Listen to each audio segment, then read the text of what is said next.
The Weekend in Jacksonville with Dan Hicken is presented by Millennium Physician Group, your connection to a healthier life.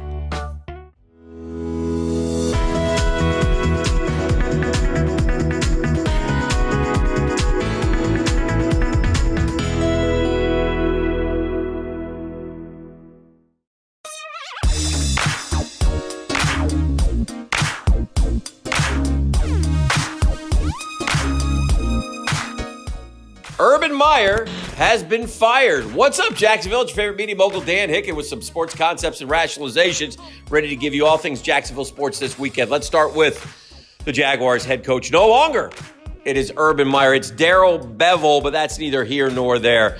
Let's unpack this thing. There's a lot to unpack going forward. Urban Meyer brought this on himself.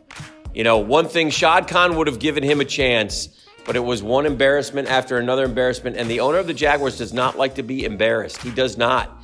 And Urban Meyer kept having incident after incident, and going forward all the way till next September, who knows what was going to happen during the offseason.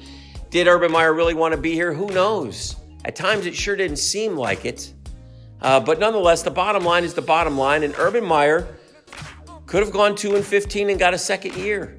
But there was just too many things. The final nail in the coffin, the Josh Lambo situation. And look, if you unpack each situation, you can rationalize it away if you're pro Urban Meyer. But when you put them all together, you wonder why all these things kept happening.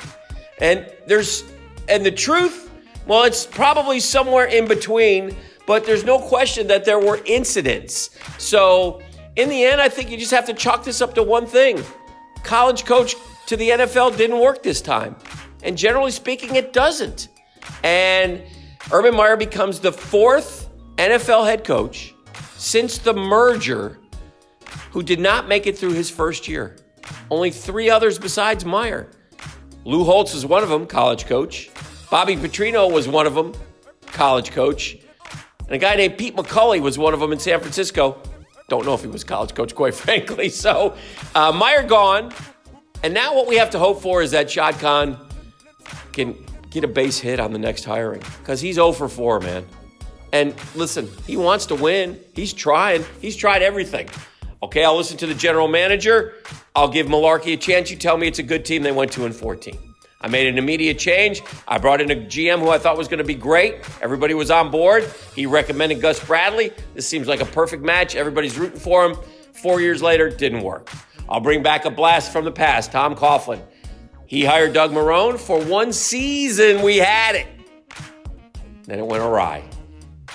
You can blame whoever you want to blame on that one, but the bottom line is Doug Marrone didn't get it done.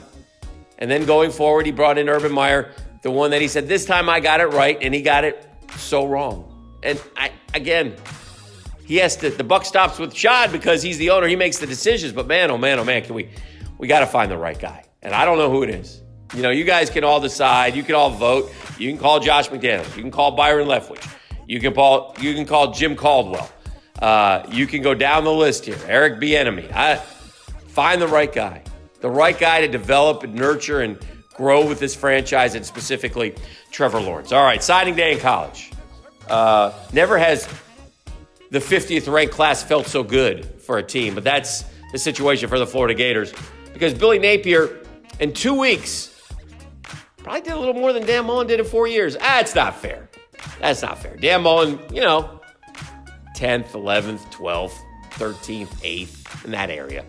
But Billy Napier got a 5-star from IMG. Billy Napier flipped a kid from Notre Dame. Billy Napier got a kid who decommitted to come back, a 4-star linebacker from Alabama. It's great for Billy Napier. Great start. And guess what? They're 50th now, but they have another signing day. Don't be surprised if Florida makes some more inroads and gets a couple more guys. What I think I've learned is that Billy Napier knows how to recruit, and that's a big part of it. Now, does he know how to coach at this level? We'll find that out over the next few years, but I think we can safely say the guy knows how to recruit, and he's building a staff that is going to be all in and hopefully get Florida up there with Georgia's and Alabama's and Texas A&M's. News not as good in Tallahassee. What a crazy, biggest flip ever. Number 1 player in the country, number 2 player by whatever publication you look at, Travis Hunter, not only leaves Florida State at the last second, but leaves Florida State for Jackson State, who's coached by former FSU great Deion Sanders. If you want to look into the future, some say Deion will eventually be the coach at Florida State. He'll bring Travis Hunter with him. Maybe, I don't know. Bottom line is Mike Norvell's the coach there. Now, they ended up with a 13th ranked class, which when you're 5-7 ain't bad. And it's the ACC, so there's opportunities there for FSU. One high school football note to put to bed a great season for a lot of kids, but the best season to Trinity Christian, state champions. Congratulations to Verlin Dormany and the guys. Ninth state title. And by the way, get ready for numbers 10 and 11 the next 2 years. His quarterback was a freshman. He's got the best running back in the area who's a junior. He's got another great running back as well who's an underclassman. They are loaded, and they'll be even more loaded next year. All right, that's all we got today, ladies and gentlemen. Kick back, enjoy the weekend. Maybe the Jags get a win against Houston, maybe not. I don't know how they're going to perform.